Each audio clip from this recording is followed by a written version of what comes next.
प्रिय साथियों, भगवान के दर्शन के वर्णन से हमारे शास्त्र भरे हुए हैं। अब भी ऐसा अनुभव में आता है कि जब जब हम व्याकुल मन से या फिर प्रेम पूर्वक भगवान को बुलाते हैं या उनका ध्यान करते हैं तो वे शीघ्र ही किसी न किसी रूप में अपने प्रेमी भक्तों को अवश्य अनुभव कराते हैं। नारद भक्ति सूत्र में लिखा है, सकीर्तिमानः शीघ्रमेव आविर्भवति अनुभावयति च भक्तान। यानी वो परमात्मा कीर्तिमान होने पे शीघ्र ही प्रसन्न हो जाते हैं, प्रकट हो जाते हैं तथा अपने भक्तों को अनुभव करा देते हैं। वर्तमान समय में भगवान के साक्षात दर्शन का वर्णन श्री भाईजी पावन स्मरण नामक ग्रंथ के पृष्ठ संख्या 489 से 497 तक में मिलता है।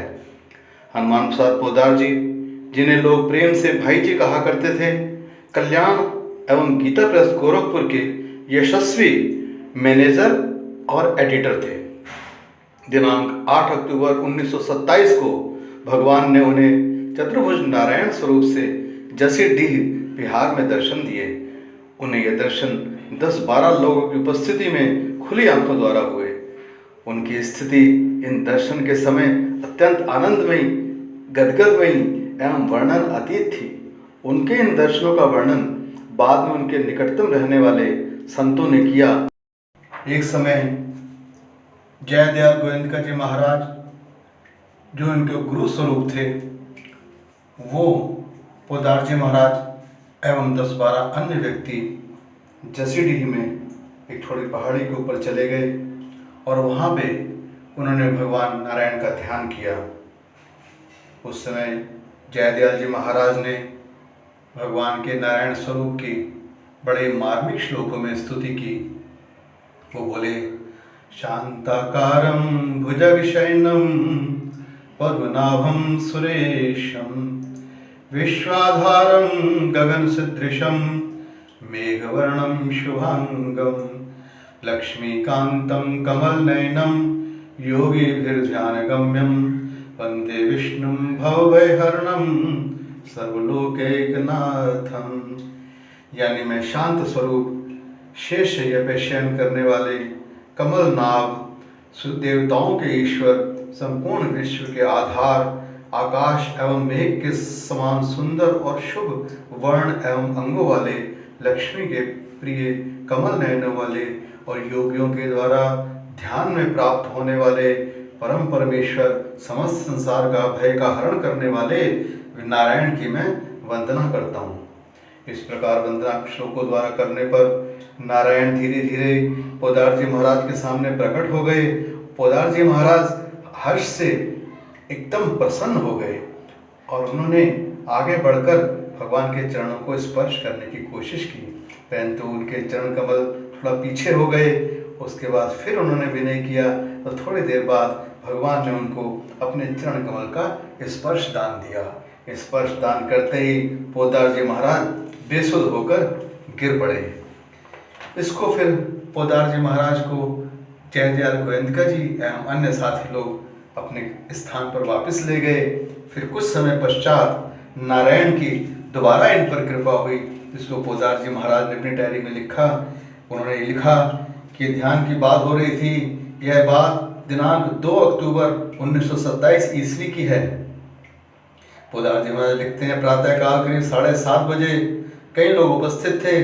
ध्यान की बात हो रही थी। अकस्मात परम प्रकाश हो गया। श्री नारायण प्रकट हुए। वे आकाश में खड़े थे। करीब 5-6 मिनट तक दर्शन होते रहे। मुझसे कुछ भी ना बोला गया। उनके मुखारविंद और नेत्रों से कृपा झलक रही थी, जैसे पिता अपने पुत्र को और मित्र अपने मित्र को स्नेह एवं प्रेम की दृष्टि से देखता है। इस भाव से भगवान नारायण पोद्दार जी महाराज को देख रहे थे। उनको पोद्दार जी महाराज को यह भी अनुभव हो रहा था कि भगवान कुछ कहना चाहते हैं और फिर जब कभी भी उनकी या मेरी इच्छा हो, पधार कर दर्शन देने के लिए प्रस्तुत हैं। कुछ समय पश्चात अकस्मात भगवान अंतर्ध्यान हो गए और पूरा दिन उपरामता छाई रही। इसके पश्चात पुनः शनिवार 8 अक्टूबर 1927 को पोदार जी महाराज को दोबारा भगवान ने दर्शन दिए और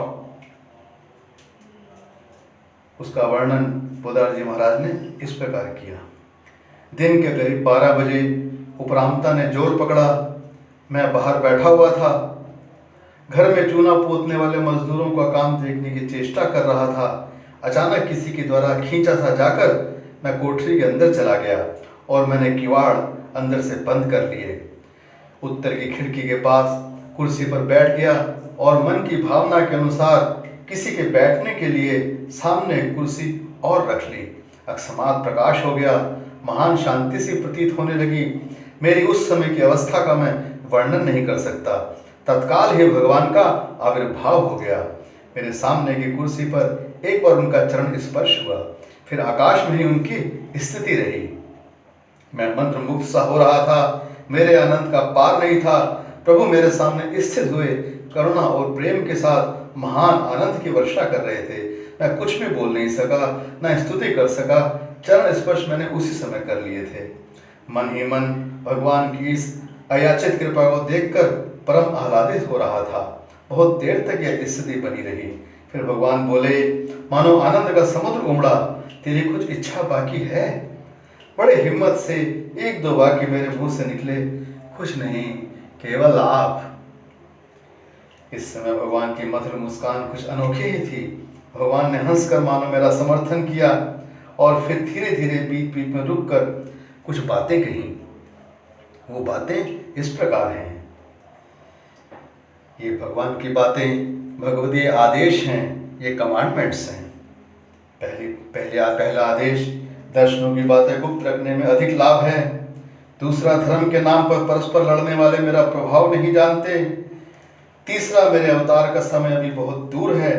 चौथा, जगत का कुछ भला करना हो तो भेद छोड़कर नाम का प्रचार कर। लोगों से कह दे कि इस काल में नाम से ही सब कुछ हो जाएगा।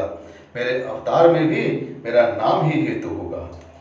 पांचवा आदेश, जो लोग नाम का सहारा लेकर पाप को आश्रय देते हैं, उनको सावधान कर दे कि उनकी शुद्धि यमराज भी नहीं कर सकता।